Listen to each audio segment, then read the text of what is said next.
पूर्णात् पूर्णमुदच्यते पूर्णस्य पूर्णमादाय पूर्णमेवावशिष्यते। ओम शांति शांति शांति। तो मित्रों, आत्मबोध नामक प्रकरण ग्रंथ में 49वें श्लोक तक विचार हो गया था,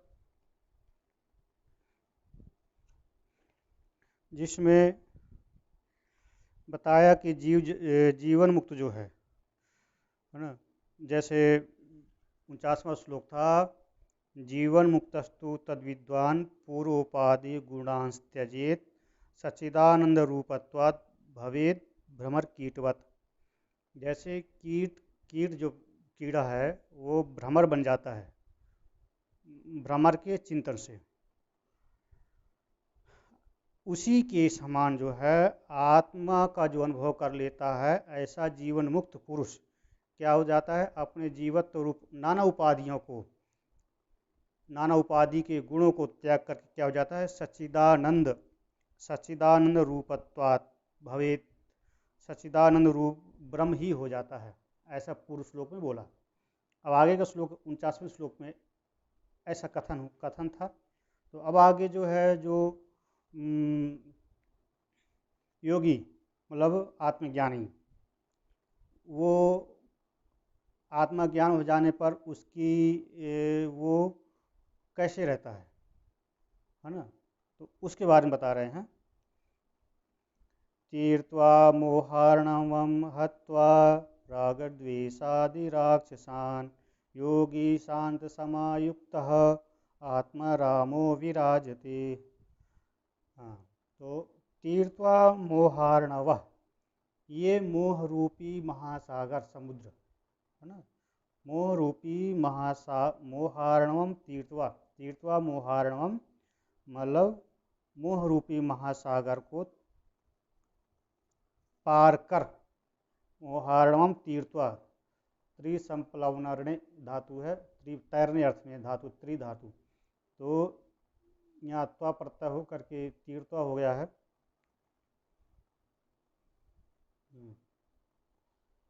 मोहारण मोह रूपी समुद्र को पार करके, हत्वा मतलब नाश करके, मार करके, किसको मार करके, बोलते हैं राग द्वेषादि राक्षसान, राग द्वेषादि राक्षसों को मार करके, है ना।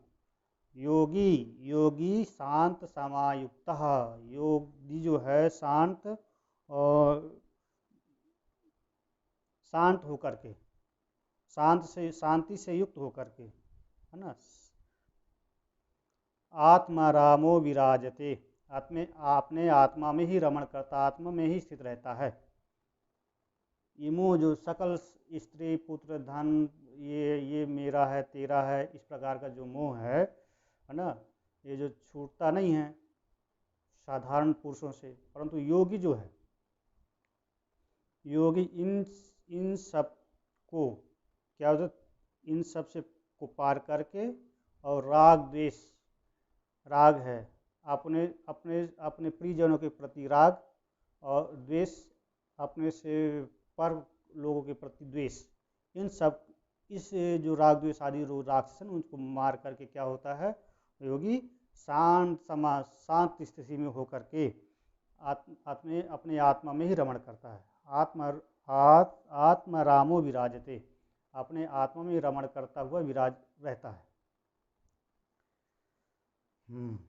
अब उसके बाद आता है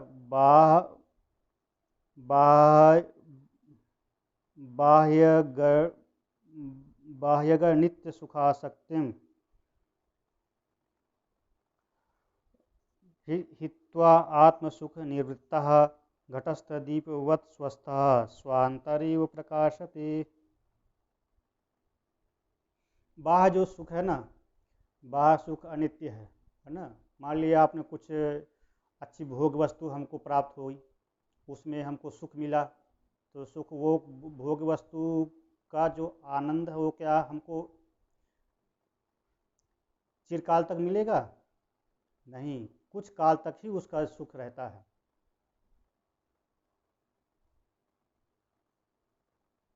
वही बोलते हैं बाह्यगा, बाह में जो गया हुआ अनित्य सुख है, बाह्य अनित्य सुखासक्तिम, बाह में जो अनित्य सुख है ना, ऐसे अनित्य सुख की आसक्ति को त्याग कर, मतलब ये सुख हमको प्राप्त हो, सुख सुख मिले इस प्रकार की आसक्ति जो है वो त्याग कर, अपने आप मिलता बिना इच्छा के ही प्राप्त हो रहा है तो वो तो आएगा, उसको भोग लेगा, परंतु उसमें आसक्ति नहीं रहेगी, नहीं रहनी चाहिए।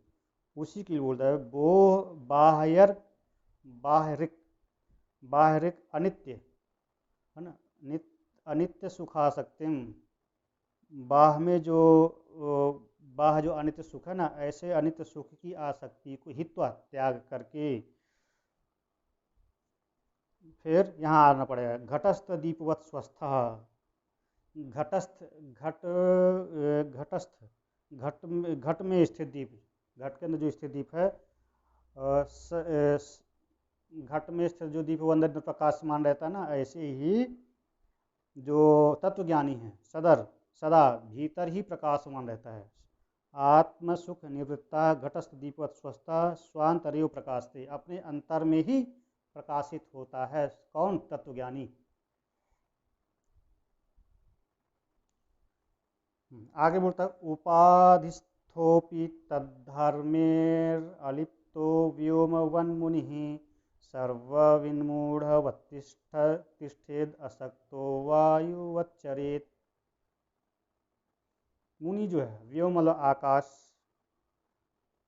आकाश है, व्योमवत मुनि मतलब उपाधियों में, उपाधिस्थोपि तद्धर्मे अलिप्तो व्योमवन मुनि, जैसे आकाश में क्या होता है, आकाश तो निर्लिप्त है, उसमें कुछ भी उसमें लिपायमान नहीं है, कोई भी चीज़ नहीं, परंतु अंतरिक्ष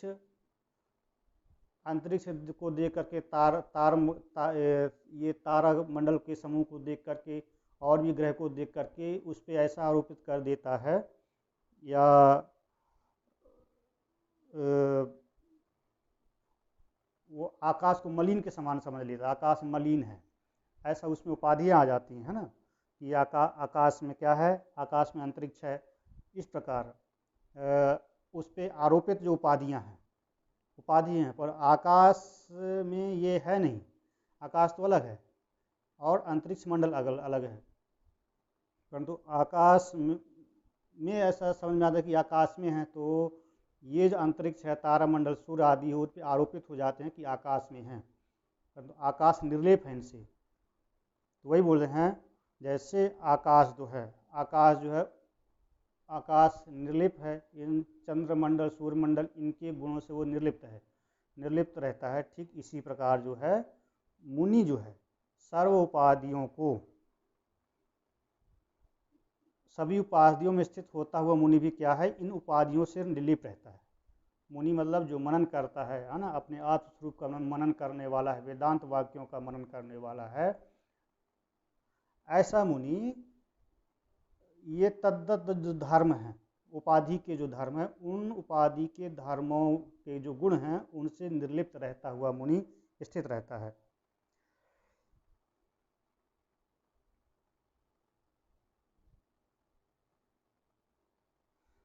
उसमें दो तरह के व्यवहार हो सकते हैं। मान लो सब कुछ जानता भी है, वो बोलता है सर्व विन्मूढ़वत तिष्ठेद असक्तो वायुवच्चरेत। हाँ, विमूढ़ होता हुआ भी आचरण कर सकता है ना, विमूढ़ होता हुआ भी वह जो मुनि आचरण कर सकता है। ऐसे तो हम आत्मज्ञानियों के आचरण को हम पहचान नहीं सकते हैं, और ना ही बाहरी वेशभूषा से हम ये जान भी नहीं सकते हैं कि ये आत्मज्ञानी तत्वज्ञानी है। वो जनाना चाहे तो जान सकते हैं, नहीं तो ऐसे हम अपनी बुद्धि से उनको पहचान नहीं सकेंगे कि ये आत्मज्ञानी है ना। तो ऐसा लगे कि मूढ़ है, ये कहाँ या ज्ञानी होगा। जैसे रहुगण और जड़ भरत की कहानी आई है ना, जड़ भरत जो ऐसे पड़े ही रहते थे, तो रहुगण को लगा कि अरे तो ये अच्छा हट्टा कट्टा है, इसको ही ले लो पालकी उठाने में, परंतु रहुगण तो ज्ञानी थे, वो ऐसे तो समझ में नहीं आता था कि आत्मज्ञानी है। परंतु बाद में पता चला, रहुगढ़ ने जब जनाया तब नहीं, जड़ जड़ भरत ने जब अपने आप को जनाया तब रहुगढ़ जान पाया कि हाँ ये आत्मज्ञानी है। ऐसे नहीं जान पाया अपनी दृष्टि से, जबकि वो जा रहे थे कहाँ, किसी आत्मज्ञानी गुरु को ढूंढने के लिए, ज्ञान प्राप्त करने के लिए, परंतु वो रास्ते में यही आत्मज्ञानी मिल गए तो उनको पहचान नहीं पाए। ठीक ऐसे ही वो जड़ भरत क्या है, मूड की समान व्यवहार कर रहे थे ना, मूड के समान थे, दिख रहे थे। ठीक ऐसे ही जो मुनि हैं, मनन करने वाले मुनि हैं, आत्म तत्वज्ञानी मुनि हैं, वो भी मूड के समान व्यवहार करते हुए से देखे जा सकते हैं, हाँ देखे जाते हैं। या क्या हो जाता है, असक्तो वायु वचरित, जैसे वायु सर्वत्र चलती है, विचरण करती है, ऐसे ही वायु कहीं से भी किसी भी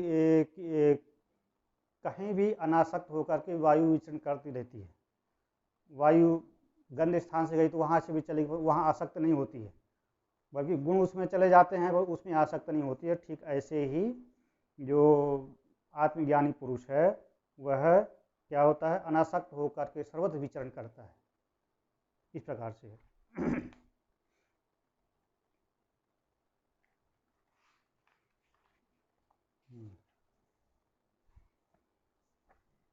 आ गया, उपाधि विलयाद विष्णु निर्विशेषम विशेष मुनि जले जलम व्योमि तेजसी वा यथा। हाँ, विष्णु विश्ले व्याप्त धातु है, जो व्याप्त करके रहता है, व्याप्त करके रहता है संसार में, इसको विष्णु।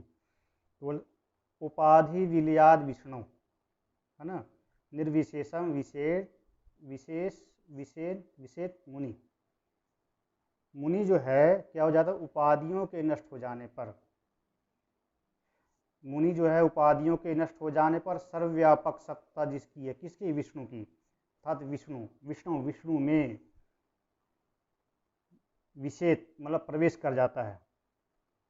और जल में प्रवेश कर जाता है, आकाश में, जले जलम वियद व्योमनी, वियद मतलब आकाश, वो आकाश में, तेज जो है अग्नि में प्रवेश कर जाती है।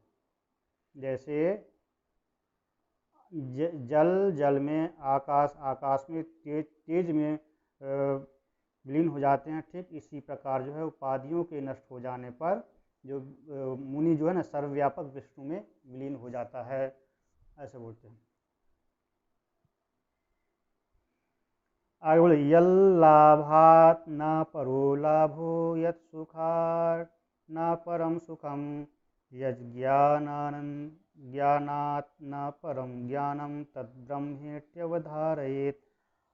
यद लाभात मतलब जिस लाभ से, न अपरो है ना, मतलब जिस लाभ से बढ़कर दूसरा लाभ नहीं, यत सुखात न अपरम सुखम, जिस सुख से परे, जिस सुख से बड़ा दूसरा कोई सुख नहीं। यद ज्ञानत न परम ज्ञानम, जिस ज्ञान से पर दूसरा कोई, जिस ज्ञान से बड़ा कोई दूसरा ज्ञान नहीं, या जिस ज्ञान से भिन्न दूसरा श्रेष्ठ ज्ञान नहीं, वो क्या है, तद ब्रह्म, मतलब ब्रह्म से बड़ा कुछ भी नहीं, ब्रह्म से श्रेष्ठ कुछ नहीं, तद ब्रह्म, वह ब्रह्म है, ऐसा निश्चय करे। इति अवधारित, ऐसा निश्चय करे। आगे बोलते हैं, यद दृष्ट्वा न परम दृश्यम यद भूत्वा न पुनर्भवः यद ज्ञात्वा न परम ज्ञेयम तद ब्रह्मेत्यवधारयेत। यद दृष्ट्वा, जिसको देख करके, जिसका दर्शन करने के पश्चात और कुछ भी देखने को नहीं बचता ना, यद भूत्वा न पुनर्भवः, मतलब जिसको जान ले, जिसकी प्राप्ति हो जाने के बाद, भू सत्याम धातु है, होना अर्थ में है, जिसकी प्राप्त हो जाने के बाद और कुछ दूसरा प्राप्त करने की आवश्यकता नहीं, मतलब जिसकी प्राप्ति के बाद फिर इस संसार में जन्म नहीं होता, और यद ज्ञात्वा ना परम ज्ञेयम, जिसको जान करके दूसरा उससे बड़ा कुछ भी ज्ञेय पदार्थ नहीं है, जानने योग्य नहीं रहता है, उससे बड़ा कुछ भी जानने योग्य नहीं होता है। तद ब्रह्म, वह क्या है? ब्रह्म है। इति अवधारित, ऐसा निश्चय करे, निश्चय जाने। आ गया तिर्यग ऊर्ध्वम अधा पूर्ण सच्चिदानंदमद्वयम अनंतम अनंतम नित्यमेकम यत्तद् ब्रह्मेत्यवधारयेत्। तिर्यक मतलब तिरछा, ऊर्ध्व मतलब ऊपर, अधा मतलब नीचे, है ना, पूर्ण परिपूर्ण, तिर तिर्यक तिरछा, है ना, ऊर्ध्व ऊपर, अधा नीचे, पूर्ण तिरछे ऊपर नीचे, पूर्ण सच्चिदानंद, परिपूर्ण कौन है? सच्चिदानंद, अद्वय, अद्वयम अनंत्यम, अनंत है, नित्य है, एक तथा जो एक है वो कौन है? यत जो है, कौन है? तद तद ब्रह्मा, वह ब्रह्म है। इति अवधारित, ऐसा निश्चय करे। अतद्व्यावृत्तिरूपेण वेदान्तैर्लक्ष्यते द्वयम् अखण्डानन्दमेकं यत्तद् ब्रह्मेत्यवधारयेत्। जिस अद्वय अखंड एक रस आनंदमय तत्व को,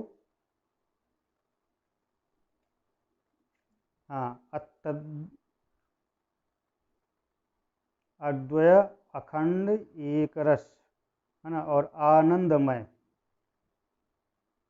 आनंदमय तत्व को वेदांत वाक्यों के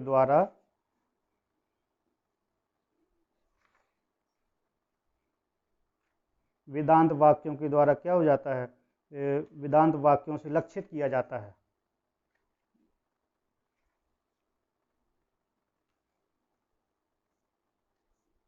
जिस अद्वय ना, अद्वितीय है, मतलब उससे भिन्न दूसरा कुछ नहीं, अखंड है और एक रस है, आनंदमय तत्व को, आनंदमेकम एकम जो एक रस है, वो क्या है? वेदांत लक्ष्यते अद्वयम, वेदांत शास्त्रों के द्वारा जो लक्षित किया जाता है, यत जो, तद ब्रह्म, वह ब्रह्म, इति अवधारित, उसको ब्रह्म जाने, ऐसा निश्चय जाने।